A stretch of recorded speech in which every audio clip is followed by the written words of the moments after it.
La Hadra Harouniya, la division du cœur et la recherche de la droiture, al-Istiqama.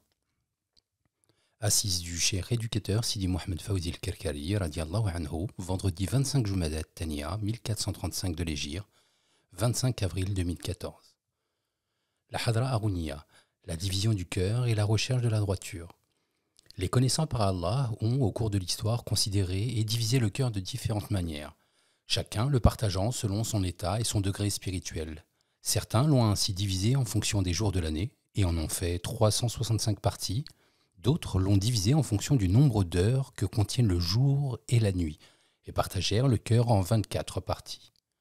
D'autres encore l'ont divisé en 4 parties, se référant ainsi aux 4 saisons que comporte une année.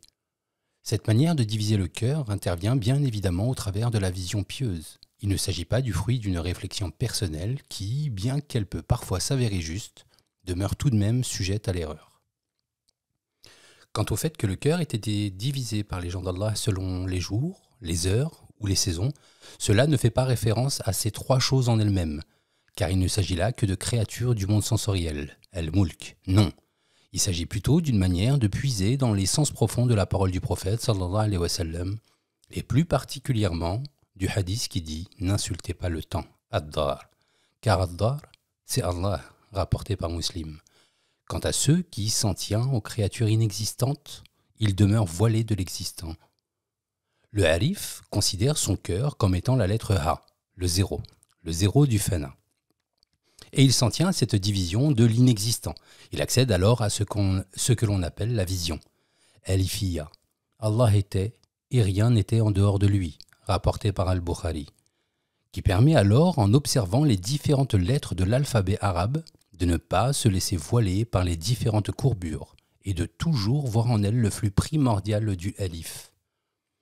C'est bien cela qui permit à ceux qui comprirent ce sens profond de dire, en plus de ce hadith, « Et il est maintenant tel qu'il a toujours été ». Cette compréhension apparaît chez celui qui sera parvenu à ne plus voir d'existence à son corps, ni à rien d'autre en dehors d'Allah Ta'ala. Mais si le mouride qui a réalisé la khalwa continue de se laisser préoccuper par sa propre image, ceci est signe de sa stupidité et de son incapacité à percevoir les sens profonds. Les causes de cette sécheresse intérieure est liée au fait que le cœur a oublié la wasita religieuse et s'est épris d'une wasita relative à ce bas monde, faisant tomber l'aspirance ou les voiles.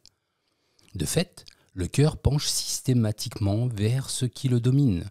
Et c'est en ce sens que l'on rapporte que Sayyiduna Isa alayhi salam a dit « Placez vos richesses dans le ciel ». Et nous avons déjà traité ce qui cause le trouble parmi les enfants d'Israël. Lorsqu'ils prirent en adoration leurs propres richesses, changées en un veau d'or, c'était parce que leur cœur était attaché à cet argent. Et il était évident donc de conditions basses et viles. Dans cette parole prophétique se trouve un enseignement permettant aux croyants de voir en eux se réaliser ce qui est demandé par rapport à la wasita. Car le fait de dépenser son argent en aumône et de le placer sous la protection des anges, recherchant par là la récompense du paradis, a au moins le mérite d'être une motivation noble et élevée. Une motivation aloui. Quant au degré supérieur à celui-ci, il correspond au fait de faire une aumône pour Allah uniquement, c'est-à-dire sans en attendre une rétribution autre que la satisfaction du Seigneur et son rapprochement. En ce sens, il fut rapporté que Sayyida Aïcha et Sayyida Fatima Zahra radiallahu anhuma dirent « Certes, une aumône d'un dirham tombe dans la main d'Allah avant de tomber dans celle du nécessiteux. Et c'est ainsi qu'elle prenait soin de parfumer la pièce qu'elle donnait avant de la remettre. » Il y a une grande différence entre celui qui œuvre pour Allah en vue du paradis et celui qui œuvre pour Allah en vue d'Allah uniquement. Une différence semblable à celle qu'il y a entre le paradis et le créateur du paradis. Comprends donc ces sens.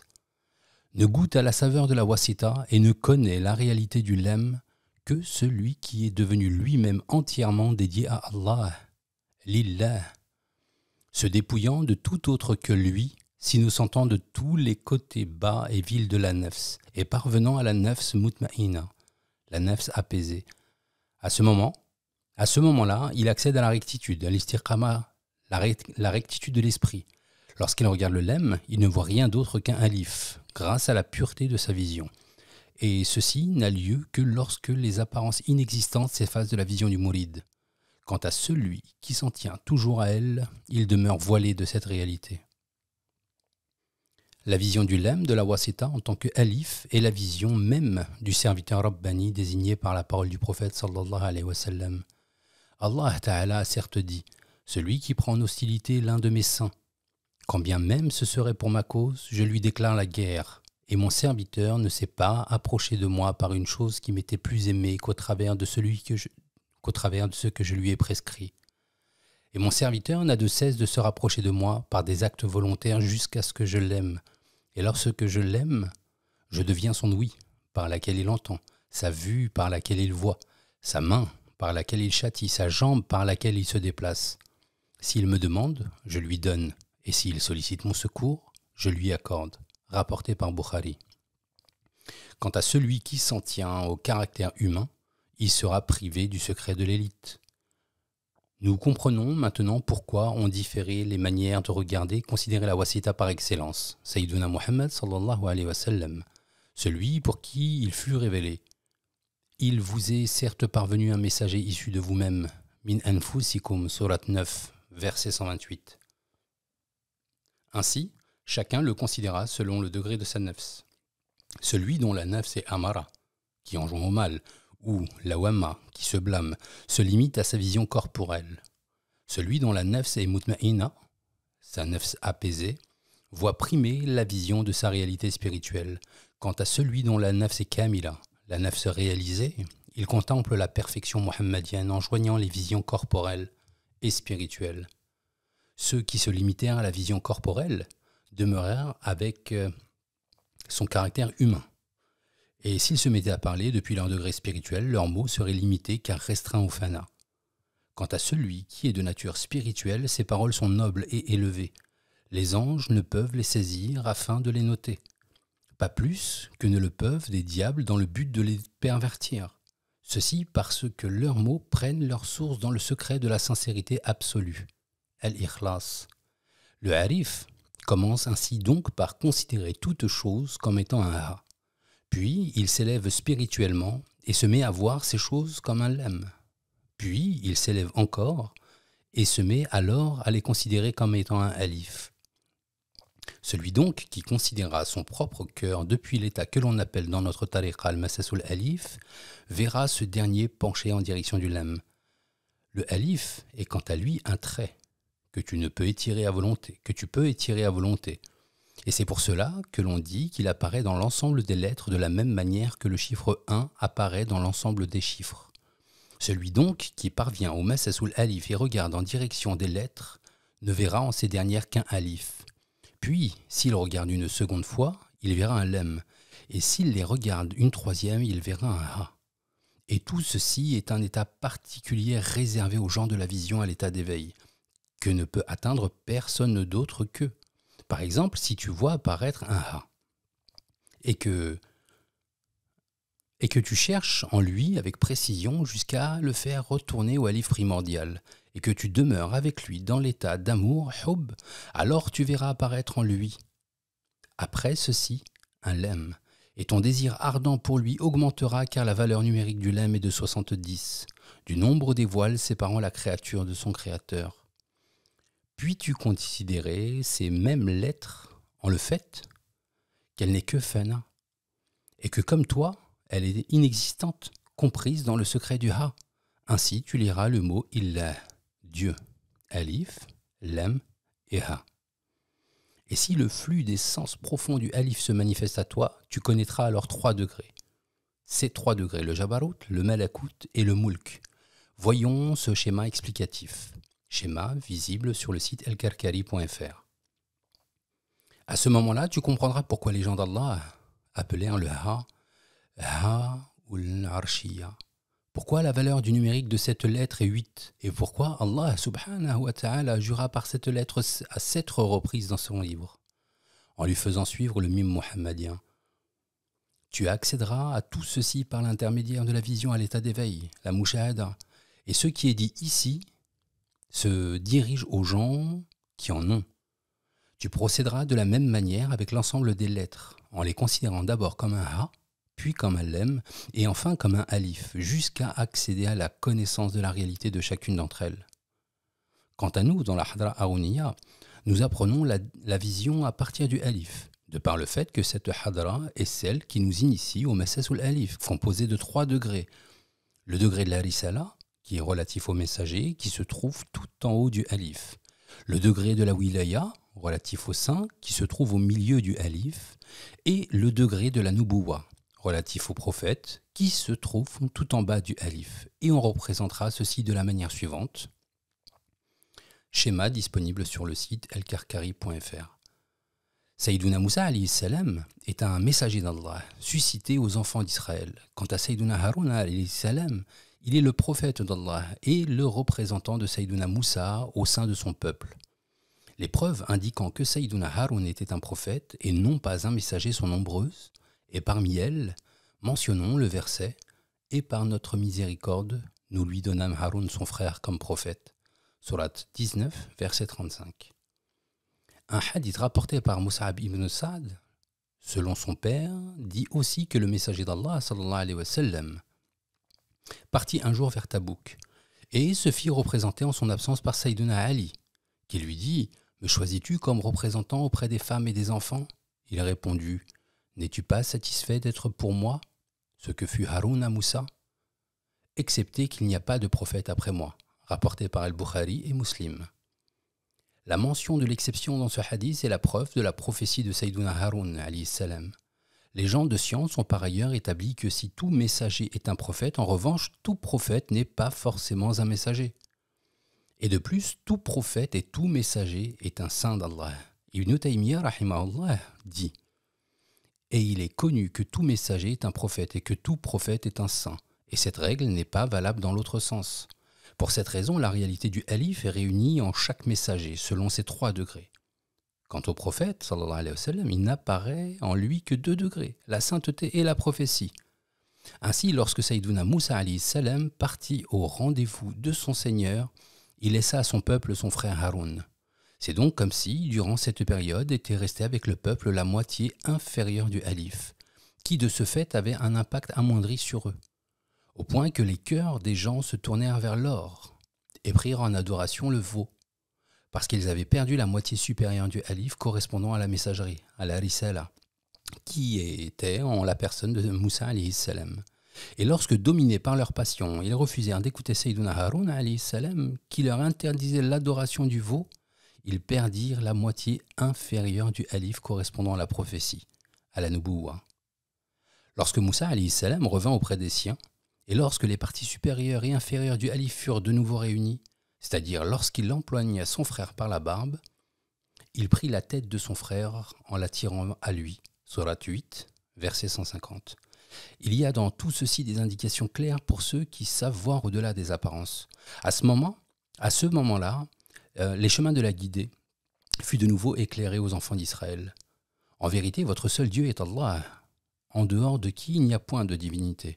Sourate 20, verset 98.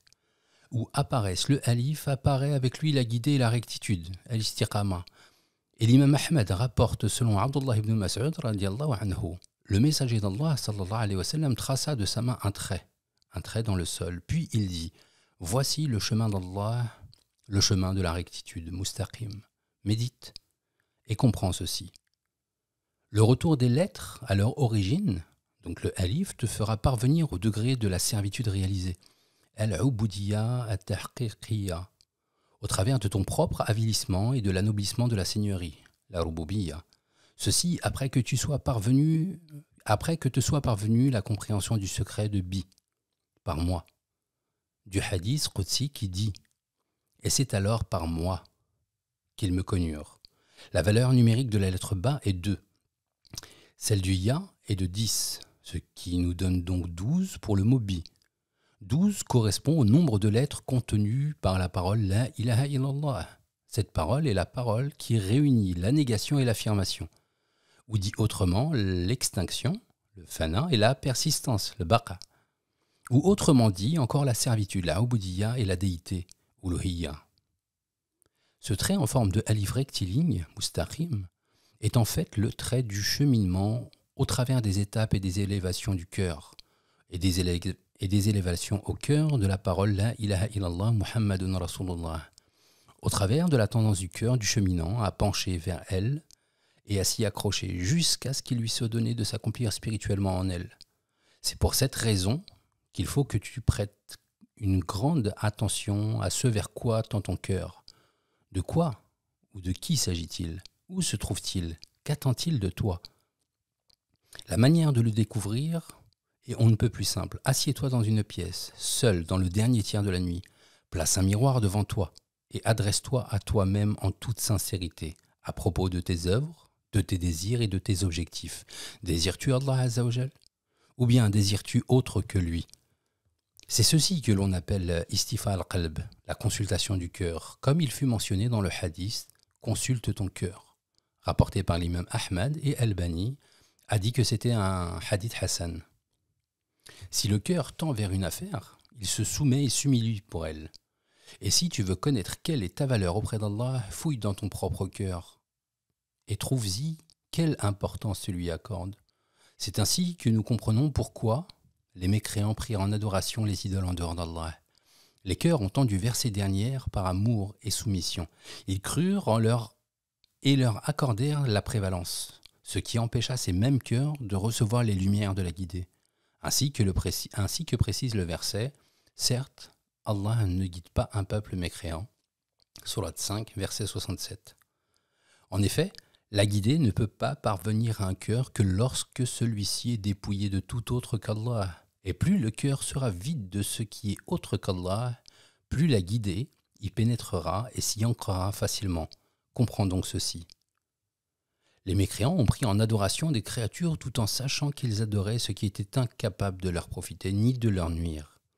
Et pour cette raison, lorsqu'on leur demandait de nommer leur divinité, ils répondaient une pierre, une vache, un arbre ou autre. Ils connaissaient pertinemment la réalité de ce qu'ils adorent, et c'est pour cela qu'ils se sont perdus dans l'océan de l'égarement. Allah Ta'ala a dit à leur sujet, et pourtant, ils donnent des associés à Allah. Dis-leur, nommez-les. Sourate 13, verset 33.